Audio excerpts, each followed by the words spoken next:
আমরা ইতিমধ্যে কিছু লক্ষণ দেখতে পাচ্ছি যে তারা টাকার বস্তা নিয়ে মানুষের বাড়ি বাড়ি যায়, আবার সেই ভোট কেনার রাজনীতিতে চলে যাচ্ছে, যেটা 2008 সালে শুরু হয়েছিল।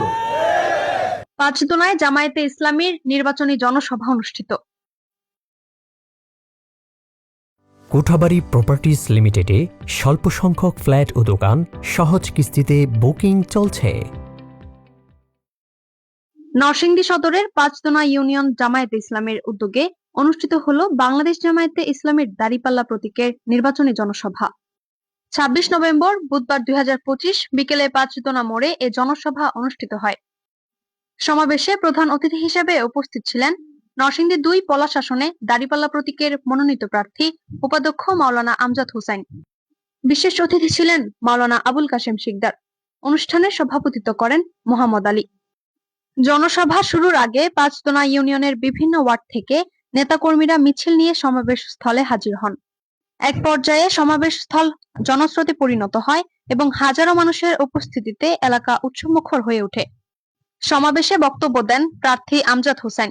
তিনি অভিযোগ করে বলেন, বিভিন্ন রাজনৈতিক দলের লোকেরা টাকার বস্তা নিয়ে মানুষের দাঁড়ে দাঁড়ে ঘুরছে ভোট কেনার জন্য, কিন্তু সচেতন সাধারণ মানুষ আর তাদেরকে সেই সুযোগ দেবে না।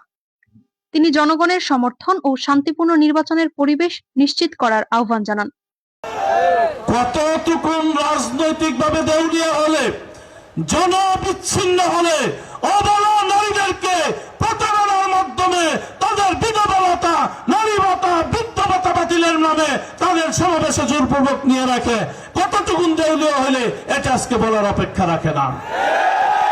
কিন্তু আমরা এটাও লক্ষ্য করছি আল্লাহর মেহেরবানিতে, 24-এর বিপ্লবের পরে এই দেশের গরিব মানুষের ব্যক্তিত্ব এখন আগের চাইতে মজবুত হয়েছে।